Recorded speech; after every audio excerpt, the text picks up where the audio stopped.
Hello students, আমরা চলে এসেছি আমাদের পরিবেশের দ্বিতীয় ক্লাস 5-এর। প্রথম প্রশ্ন হলো, সতীদাহ প্রথার বিরুদ্ধে প্রতিবাদ করেন কে? রাজা রামমোহন রায়। আচার্য জগদীশচন্দ্র বসু ছিলেন একজন বিজ্ঞানী। আজাদ হিন্দ ফৌজ গঠন করেছিলেন কে? নেতাজি সুভাষচন্দ্র বসু। শিক্ষক দিবস পালন করা হয় কার জন্মদিনে? ডক্টর সর্বপল্লী রাধাকৃষ্ণনের জন্মদিনে। মানুষ বা রিক্সার ব্যবহার হয় কবে? 1914 খ্রিস্টাব্দে। পালকি যা দিয়ে তৈরি হয় সেটি হলো কাঠ। আগেকার দিনে যাতায়াতের জন্য মানুষের পছন্দ ছিল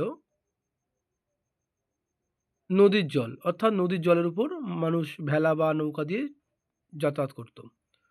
বহু যুগে আগে জলের উপর ভেলা ভাসার জন্য মানুষ বানিয়েছিল ভেলা, ভেসে যাওয়ার জন্য মানুষ বানিয়েছিল ভেলা। নৌকায় হাওয়া লাগলে যেতে সাহায্য করে দাঁড়।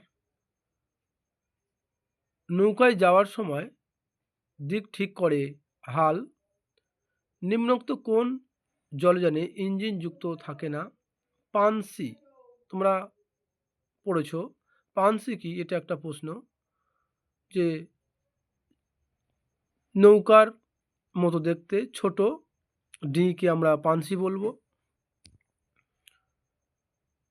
আধুনিক জলযানে যেটি অবশ্যই থাকে তা হলো হাল ও ইঞ্জিন। নিম্নোক্ত কোনটি পরিবেশ বান্ধব পরিবহন? সাইকেল। অর্থাৎ সাইকেলে যদি আমরা চড়ি তাহলে কোনো রকম দূষণ ঘটে না। প্রদত্ত কোন যান পুরানো হলে তার বেশি ধোঁয়া সৃষ্টি হয়?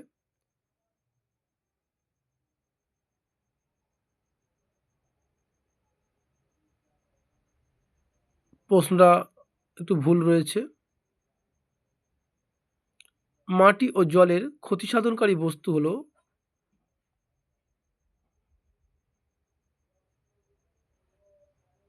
তেল। জলে ডুবে চলে ডুবোজাহাজ।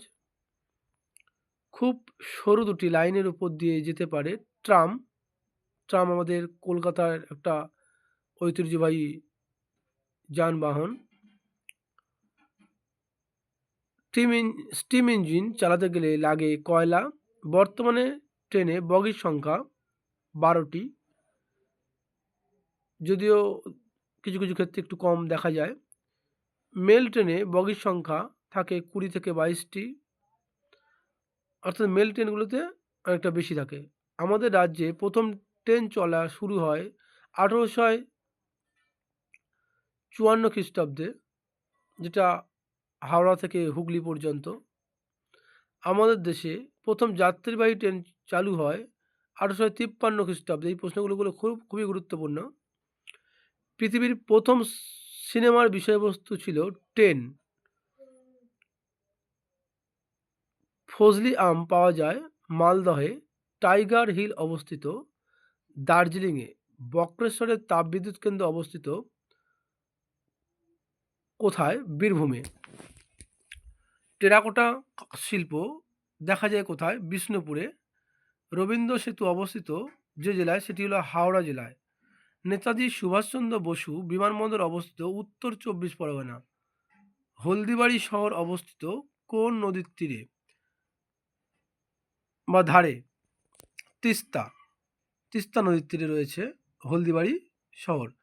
বরাকর নদী যে নদীর পাশ দিয়ে গেছে, যে শহরের পাশ দিয়ে গেছে সেটা হলো আসানসোল। বরাকর নদী আসানসোলের পাশ দিয়ে গেছে।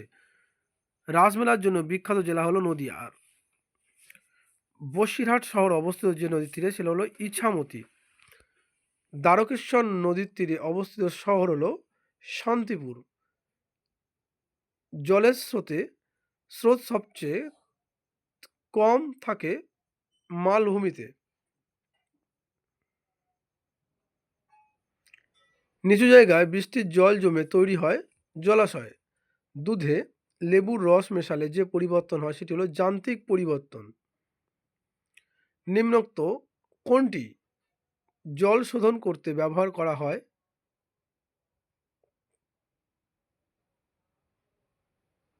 জল শোধন করতে পটাশিয়াম পার ম্যাঙ্গানেট, এখানে কার্বন ডাই অক্সাইড অপশনটা ভুল রয়েছে, লিখে নেবে পটাশিয়াম পার ম্যাঙ্গানেট। সুন্দরবন অঞ্চলে মাটির নিচের জল কেমন? নোনতা। চাষের কাজের জন্য জল বেশি ভালো হয় মিনি ডিপ টিউবওয়েলের সাহায্যে। রান্নার কাজে উপযুক্ত হলো টিউবওয়েলের জল। বৃষ্টির জলে শুরুর দিকে সামান্য পরিমাণে থাকে অ্যাসিড।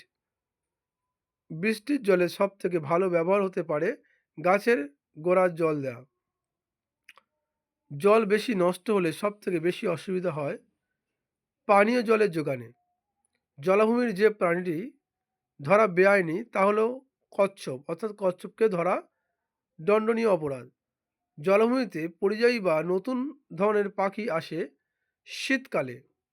পরিযায়ী পাখি যারা এক স্থান থেকে অন্য স্থানে যায় বিভিন্ন ঋতুভিত্তিক।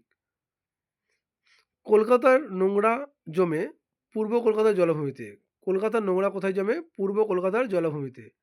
৩০০ বছর আগে কলকাতায় নোংরা ফেলা হতো কোথায়? গঙ্গায়। মানুষ খায়, কি খায়? উদ্ভিদও খায়, প্রাণীও খায়। সূর্যালোক, জল, বাতাস, মাটির সাহায্যে সবুজ উদ্ভিদরা তৈরি করেছে উদ্ভিদ জগৎ।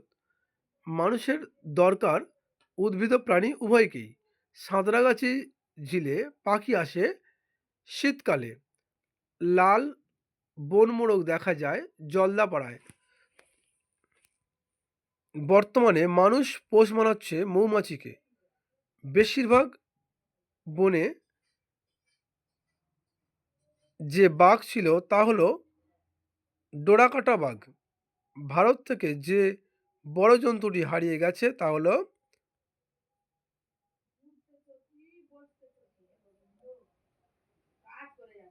হাতি। সুন্দর পালক ঘেরা রাখবে বলে মানুষ যে পাখি মেরে ধ্বংস করেছে তা হলো ময়ূর। কিছু মানুষ গন্ডার মেরেছে তার খড়গের জন্য। আজকের আমাদের আলোচনা এই পর্যন্ত। আবার আমরা আলোচনা করব পরের ক্লাসে। Thank you. ভালো থাকবে প্রত্যেকে, এবং প্রত্যেকে এই ক্লাসটি দেখো এবং লিখে নাও প্রশ্নগুলো, এবং তোমরা বন্ধুদের কাছে শেয়ার করো। ওকে, থ্যাংক ইউ।